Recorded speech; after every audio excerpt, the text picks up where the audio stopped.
నమస్తే welcome to Telugu one news. నేను మీ ఫజల్.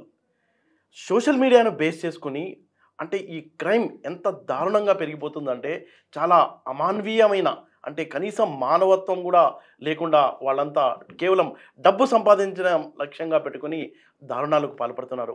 గతంలో ఈ ఫెర్టిలిటీ కేంద్రాల వద్ద మేల్ డోనర్స్ అలాగే ఫీమేల్ డోనర్స్ ఉండేవాళ్ళు. ఆ డోనర్స్కి ఆయా సమస్యల వాళ్ళు హాస్పిటల్స్ వాళ్ళు ఏదో కొంత ముట్ట చెప్పేవాళ్ళు. దాన్ని బేస్ చేసుకొని ఇప్పుడు ఒక కొత్త వ్యాపారానికి శ్రీకారం చుట్టారు కొంతమంది దుండగులు, మాఫియా అనుకోవచ్చు. వాళ్ళు ఎలా చేస్తున్నారు? ఈ సంఘటన మనకు బీహార్లో బయటపడింది. అసలు దీనికి సంబంధించిన వివరాల్ని మనం అరవింద్తో తెలుసుకుందాం. అరవింద్ గారు చెప్పండి, ఈ బీహార్లో ఏం జరిగింది ఇక్కడ? సో ఇక్కడ చూస్తున్నారు సార్, బీహార్లో all India pregnant job agency నుండి అసలు ఫస్ట్ ఆఫ్ ఆల్ ఇది ఇల్లీగల్ సార్. ఇది ఏజెన్సీ ఉన్నట్టు కూడా అక్కడ గవర్నమెంట్ కూడా తెలియదు అసలు. So all India pregnant job agency నుండి ఒక నోటిఫికేషన్ లాగా సోషల్ మీడియాలో ఒక అడ్వర్టైజ్మెంట్ ప్రకటన ఇచ్చారు. ప్రెగ్నెంట్ జాబ్ ఏజెన్సీ సో ఈ all India pregnant job agency నుంచి ప్రకటన ఏంటంటే, సో మీరు నిరుద్యోగుల ఉద్యోగం కోసం చూస్తున్నారా? సో ఉద్యోగం కోసం వెతుకుతున్నట్లయితే మా all India pregnant job agency నుండి మీకు ఉద్యోగ అవకాశం ఇస్తున్నాము, వెంటనే సంప్రదించండి, కింద ఇచ్చిన నెంబర్లకు మీకు కాల్ చేయండి అని చెప్పేసి కొన్ని నెంబర్స్ కింద ఇచ్చారు, ఒక 2-3 నెంబర్స్ ఇచ్చారు. సో ఎవరైతే నిరుద్యోగులు అన్ఎంప్లాయ్మెంట్ తో చూస్తున్నారో వాళ్ళందరూ కూడా ఆ నెంబర్లకు కాల్ చేస్తే ఇక్కడ 799 తో రిజిస్టర్ చేసుకోవాలి. మీరు 79 తో రిజిస్టర్ చేసుకున్న తర్వాత సో ఎవరైతే అన్సాటిస్ఫైడ్ లేడీస్ ఉన్నారో, సో పిల్లలు కాకుండా భర్తతోని పిల్లలు పొందలేని వాళ్ళు ఎవరైతే ఉన్నారో వాళ్ళందరికీ కూడా మీరు గర్భం దాల్చినట్లయితే, గర్భం చేసినట్లయితే మీకు 13 లక్షల రూపాయలు మీ అకౌంట్లో పడతాయి. సో ఒక పర్ మంత్కి 13 లక్షలు మీరు సంపాదించుకోవచ్చు అని చెప్పేసి అడ్వర్టైజ్మెంట్ ఇచ్చారు సార్.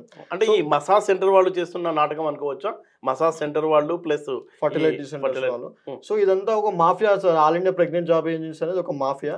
సో 799 తో రిజిస్టర్ చేసేసుకొని మీరు ఎన్రోల్ చేసుకున్నట్లయితే మళ్ళీ తిరిగి మేము మీకు కాల్ చేస్తాం. మీరు మళ్ళీ వచ్చినట్లయితే మీతో మేము మాట్లాడిన తర్వాత మీరు ఒకవేళ కాల్ చేసినట్లయితే, కాల్ తిరిగి చేసిన తర్వాత మీకు ఓకే అయిన తర్వాత మళ్ళీ మా ఆఫీస్కి వచ్చినట్లయితే సెక్యూరిటీ డిపాజిట్ కింద 5,000 నుండి 20,000 వరకు, కొందరు మహిళల ఫొటోస్ వాళ్ళకి చూపించి ఒక 4 కేటగిరీలుగా చిత్రీకరించి, ఒక కేటగిరీ 5,000, రెండో కేటగిరీ 10,000, మూడో కేటగిరీ 4 కేటగిరీలు అట్లా సెక్యూరిటీ డిపాజిట్ కింద 20,000 డిపాజిట్ చేసిన తర్వాత మీకు సంబంధించిన వివరాలు మాకు పూర్తిగా తెలిపిన తర్వాత 20,000 వరకు సెక్యూరిటీ డిపాజిట్ కట్టించుకొని గర్భవతిని చేసినట్లయితే 20 లక్షలు. ఒకవేళ అది ఫెయిల్ అయింది అనుకోండి, 5 లక్షల రూపాయలు ఇస్తామని చెప్పేసి వాళ్ళు ఆఫీస్ రూమ్కి తీసుకెళ్ళి మాట్లాడారు. సో వీళ్ళంతా అన్ఎంప్లాయ్మెంట్ ఉన్న వాళ్ళు కూడా మనం చేసేది ఓన్లీ గర్భాన్ని ఇవ్వడమే. సో మనకు ఒకవేళ ఫెయిల్ అయినా కూడా 5 లక్షలు వస్తున్నాయి, తర్వాత 13 లక్షల వరకు కూడా మనం సంపాదించుకోవచ్చు అనే ఒక ఆలోచనతో వెంటనే సెక్యూరిటీ డిపాజిట్ పే చేయడం జరిగింది. సరే అని కొన్ని రోజుల తర్వాత, ఒక వారం 10 రోజుల తర్వాత మళ్ళీ ఆఫీస్కి వచ్చిన తర్వాత ఆఫీస్ క్లోజ్ వేయడం జరిగింది. ఇదంతా కూడా బీహార్లోని నవాడా ప్రాంతంలో జరిగింది సార్. సో ఈ ఆఫీస్ క్లోజ్ అయిన తర్వాత ఈ విక్టిమ్స్ అందరూ కూడా అక్కడ స్థానిక పోలీస్ స్టేషన్లో కంప్లైంట్ చేస్తే అసలు దీని వెనుక ఎవరు ఉన్నారని చెప్పేసి ఆఫీస్ తాళం ఓపెన్ చేసి చూస్తే అందులో ఉన్న డాక్యుమెంట్స్ ఆధారంగా ఎవరైతే ఇన్ని రోజులు అందులో ముఠా సభ్యులు ఎవరైతే ఉన్నారో వాళ్ళ సీసీ ఫుటేజ్లు కానివ్వండి, వాళ్ళ డాక్యుమెంట్లు అన్నీ కూడా చూసిన తర్వాత వాళ్ళు మున్నా కుమార్ అనే అతను ఇందులో మెయిన్ క్యాండిడేట్ అని చెప్పేసి అతన్ని ట్రేస్ చేసి అరెస్ట్ చేయడం జరిగింది సార్. ఆ ట్రేస్ చేసిన తర్వాత ఒక లేడీ, దీనికి టోటల్గా మూల కారణమైన ఒక లేడీని కూడా ట్రేస్ చేసి ఆమెను అరెస్ట్ చేస్తే 7 ముఠా సభ్యులను ఆమె వాళ్ళ డీటెయిల్స్ చెప్తే పోలీస్ డిపార్ట్మెంట్ పట్టుకురావడం జరిగింది. ఇంకొంతమంది సభ్యులు ఉన్నారు ఇందులో, ఇంకొంతమంది ముఠా సభ్యులతో ఇదంతా కూడా కూడుకొని ఉందని చెప్పేసి వాళ్ళు ట్రేసింగ్ స్టార్ట్ చేసిండ్రు. టోటల్గా ఇందులో నుంచి ఈ 5,000, 20,000 సెక్యూరిటీ డిపాజిట్ కింద అన్ఎంప్లాయ్మెంట్స్ ఎవరైతే ఉన్నారో డిపాజిట్ చేసినారో ఇదంతా కూడా కొన్ని 100 కోట్ల స్కామ్ జరిగింది సార్. సో ఇదంతా కూడా నవాడా ప్రాంతంలో జరిగింది, మన స్టేట్లో కాదు, బీహార్లో జరిగింది ఇదంతా. గతంలో కూడా మనం బెంగాల్లో చూసాం. బెంగాల్లో కూడా ఇలాంటిది ఒక స్కామ్, హ్యూమన్ ట్రాఫికింగ్ కోసం పిల్లల్ని వాళ్ళు కోళ్లను పెంచడం అనేది ఒక వార్త వచ్చింది. అదేంటండి?